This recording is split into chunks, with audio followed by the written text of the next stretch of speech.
حضرت علی رضی الله عنه د پیغمبر علیه الصلاۃ والسلام څخه پوښتنه کوي چې د الله رسول د معاشره کې فساد به مختصره معلومیږي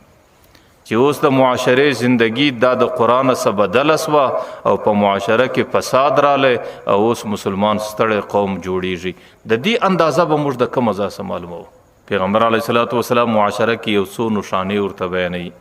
ورته چې کله په معاشره کې دغه نشانې روانې سوې نو حضرت علی ته وایي په دې پوه چې د مسلمان د زوال زمانه راورسي چونکې په ټوله مدینه منوره کې د هغې هغه کومه معاشره چې د هغه جهادي معاشره ده او د پیغمبر علیه الصلاۃ والسلام زندگی ټوله اکثریت جهادي ترتیبو کې تېره سوه نو پیغمبر علیه الصلاۃ والسلام اول د جهادي ترتیب ورته شروع کړي ورته علی اذا اتخذ الفیء دولا چې کله د مسلمانانو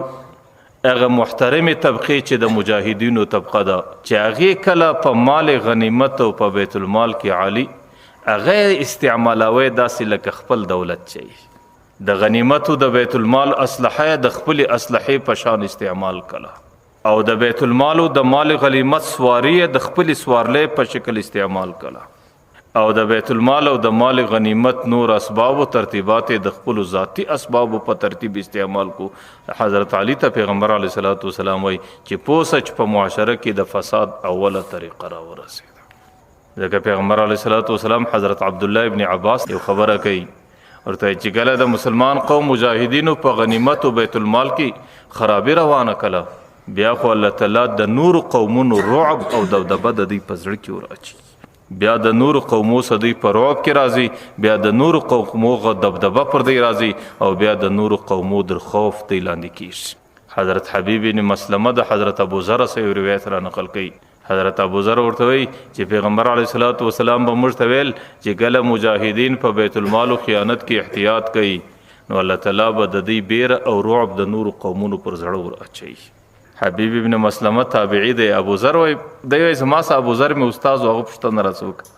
ولې حبیب چې تاسو کله جهادو لورسه په دې جهادو سفرو کې آیا دشمن ستاسو او حضور تاسو او مقابل ته د یو صدل وی شلو مقدار ته کېدای سي چې تاسو کله پر دې جهادي ترتیبو ښکارا سه د صدل وی شلو مقدار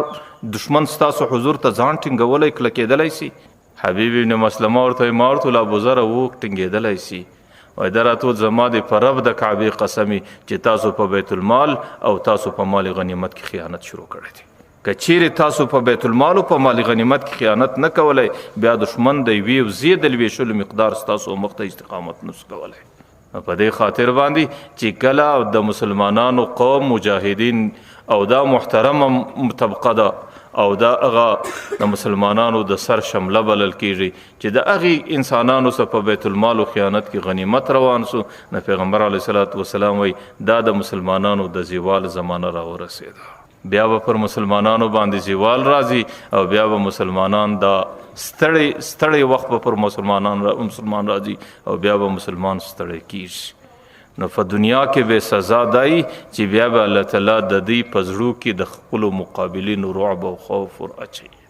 د بني زبیب یو قبیله د مدینه منوره کې داغه یو سړی د رفاعی ابن زید هغه پیغمبر علیه الصلاۃ والسلام ته یو غلام په هدیه او تحفه کې ورکړ هغه غلام بهترین کاریګر دی د پیغمبر علیه السلام سره په هر سفر کې مرګره دی چې کله پیغمبر علیه الصلاۃ والسلام او داس کې دی دا اوداسه ترتیب ورته برابرای چې پیغمبر علیه السلام په سفر کې آرام کې دی بستر اوري او چې کله پیغمبر د بسترې سپورته سي د اجر ټولي د پیغمبر علیه السلام شخصي خدمت د دی غلام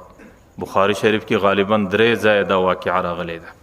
یو ځای کې د دی غلام نوم په مدعم باندې راغلی دی بل ځای کې د غلام نوم په کرکره باندې راغلی دی چې کله پیغمبر علیه الصلاۃ والسلام د خیبر غزوه وسوه نو واپس را روان دی چې کله مدینه منورې ته را نږدې سو نو شپه تیره کړه چې کله شپه تیره کړه سهار پیغمبر علیه الصلاۃ والسلام د بسترې سره پورته سو نو هغه غلام د پیغمبر علیه الصلاۃ والسلام بستر ټولي دی وخت کې چونکې جنگي فضا د جنگي علاقې دي ناوله د یو غشراله د غلام په دی غاړه کې ومشته نه معلومه غشره د هغه غش د خړلو په خاطر باندې هغه غلام پر غزي باندې وفات صحابه چې کله ورلرالو او چونکه یو طرف ته غلام دی بل طرف ته په حالت د سفر کې دی بل طرف ته د پیغمبر علیه الصلاۃ والسلام خاص خادم دی او بل طرف ته د پیغمبر علیه الصلاۃ والسلام صحابي دی نو ټول صحابه ورته هنیئا له الجنه، هنیئا له الجنه. صحابه پر دې سر لاس ورتېری وي د دې جنت مبارک کی، د جنت مبارک کی. پیغمبر علیه الصلاۃ والسلام ورته کلا هرگز داسې نه ده. پیغمبر علیه الصلاۃ والسلام وی کلا ورب الکعبه والذی نفسی بیدی، زما د کعبه پر رب قسمی، زما د په هغه ذات قسمی چې زما ساده چا په قدرت کې ده. ان شملة التي اخذت من غنائم الخيبر قبل القسمه وانها لمشتعل نار في عنقه. مرورته خلکو د خیبر په غنیمتو کې دی یو چادر په ټور اخسته دی او هغه وخت اخسته دی چې د خیبر غنیمت لا نو تقسیم شوی. په خدای قسم زما د پرب د کعبه قسم چې زه اوس وینم چې هغه د جهنم سکروټه د په دی غاړه پورې وشته ده. نو دا د پیغمبر علیه الصلاۃ والسلام صحابي دی او دا د پیغمبر علیه الصلاۃ والسلام خادم دی. صحابه چې کله مر د پیغمبر علیه السلام دا خبره واوریده نو چا یو چپلک ازغلولې، غیر ازغلوله، چا یو تسمر ازغلوله، چا یو سر ازغلوله، چا بل سر ازغلوله، چې د الله رسول موږ کوم دا شی اخست. صحابه وای دا غي سورسته موږ د غلام غوټه وشنله او چې ومه کتل د غریب چې کم چادر او پټور اخسته یو دا غي ټول قیامت د 1 درهم صدر 2 درهم پورې نه رسید.